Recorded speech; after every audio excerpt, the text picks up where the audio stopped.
Magandang umaga po sa inyong lahat. Kamusta po kayo? Bago ang lahat, gusto ko muna kayong pasalamatan. Salamat sa oras na ito na ibinahagi nyo upang makinig, magnilay, at sabay-sabay tayong lumapit sa Panginoon ngayong umaga. Alam ko, iba-iba ang pinagdadaanan natin sa buhay. May ilan sa atin na gising pa lang ay may iniisip na agad na problema. May mga tanong, may mga kabiguan, may mga pangarap na parang hindi pa natutupad. Pero ngayong umaga, kapatid, hayaan mong paalalahanan kita. Buhay ka. Gumising ka ulit. Ibig sabihin, may bagong pag-asa. May bagong pagkakataon. At higit sa lahat, kasama mo ang Diyos. Kaya't ngayon, sama-sama tayong manalangin. Ilapit natin ang ating puso, ang ating isipan, ang buong pagkatao natin sa Diyos. Walang perpektong panalangin. Ang mahalaga, totoo, mula sa puso. Ama naming Diyos, salamat po sa panibagong araw. Salamat dahil muli niyo kaming ginising, hindi dahil kailangan niyo kami, kundi dahil mahal niyo kami. Salamat sa biyaya ng buhay, sa hangin na malaya naming nalalanghap, sa liwanag ng araw, sa katahimikan ng umagang ito. Tunay nga, kahit hindi kami karapat-dapat, hindi niyo kami pinapabayaan. Panginoon, ngayong umaga, inuuna ka po namin. Ikaw ang sentro ng aming buhay. Binibigay namin sa iyo ang araw na ito. Ang mga plano namin, ang mga desisyon namin, ang trabaho namin, pati ang mga pinagdaraanan naming hirap at pasakit. Ikaw ang mas nakakaalam ng lahat. Alam mo ang mga iniiyakan namin sa gabi. Alam mo kung gaano kahirap minsan ang ngumiti sa gitna ng sakit. Kaya't kami lumalapit sa iyo, humihingi ng lakas, ng kapayapaan at ng pag-asa. Kung kami man ay napagod kahapon, kung may mga pagkakamali kaming nagawa, kung may mga taong nasaktan kami o kami ang nasaktan, patawarin mo po kami. Linisin mo ang puso namin. I-restart mo ang araw namin, Panginoon. Tulungan mo kaming magsimula ulit. May panibagong pananampalataya at panibagong tapang. Panginoon, itinataas po namin ang aming pamilya. Ikaw ang tunay na tagapagtanggol at tagapagtaguyod ng aming tahanan. Ingatan mo po sila.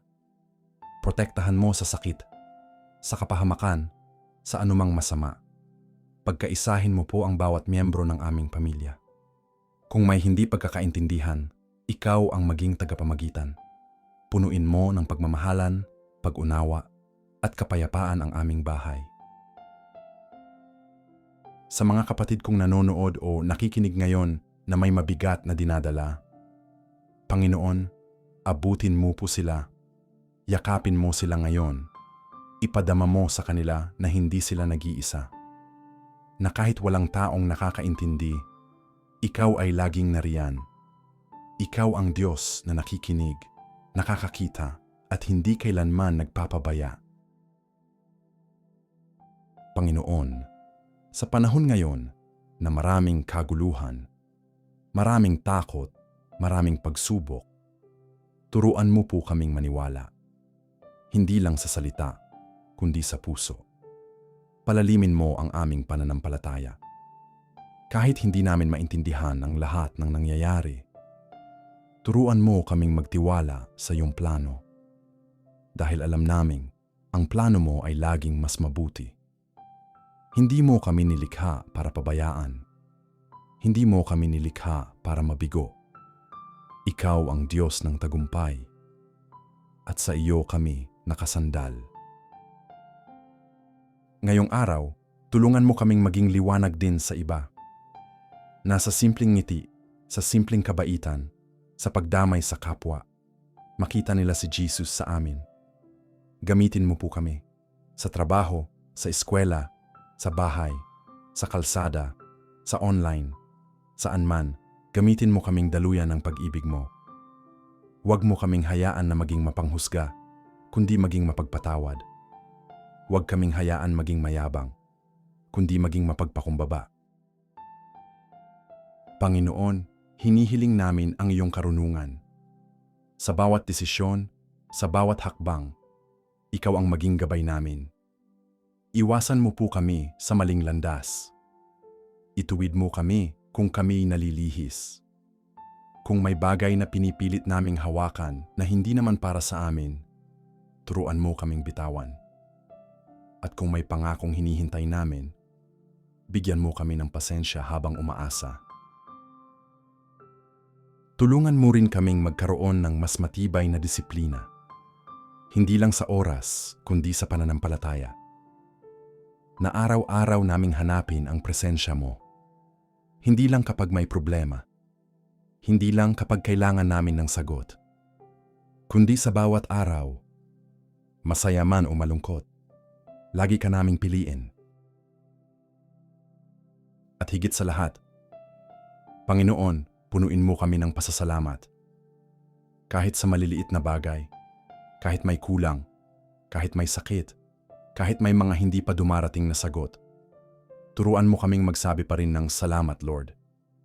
Dahil kung titingnan namin, mas marami pa rin ang biyaya kaysa problema. Kaya sa lahat ng nanonood ngayon, kapatid, gusto kitang paalalahanan. May dahilan kung bakit ka narito. May plano ang Diyos sa buhay mo. Hindi ka aksidente. Hindi ka pabigat. Hindi ka nakakalimutan. Mahal na mahal ka ng Diyos. Hindi yon nababawasan kahit gaano ka pa kahina o gaano pa kalaki ang pagkakamali mo. Bawat araw may bagong awa. Bawat umaga may panibagong biyaya. Kaya itaas mo ang ulo mo. Harapin mo ang araw na ito hindi dahil kaya mong mag-isa, kundi dahil alam mong kasama mo ang Diyos. Hindi mo kailangang magpanggap na malakas. Sabihin mo lang sa Kanya ang totoo at Siya na ang bahala sa natitira. Bago tayo matapos, sabay-sabay nating sambitin sa puso natin.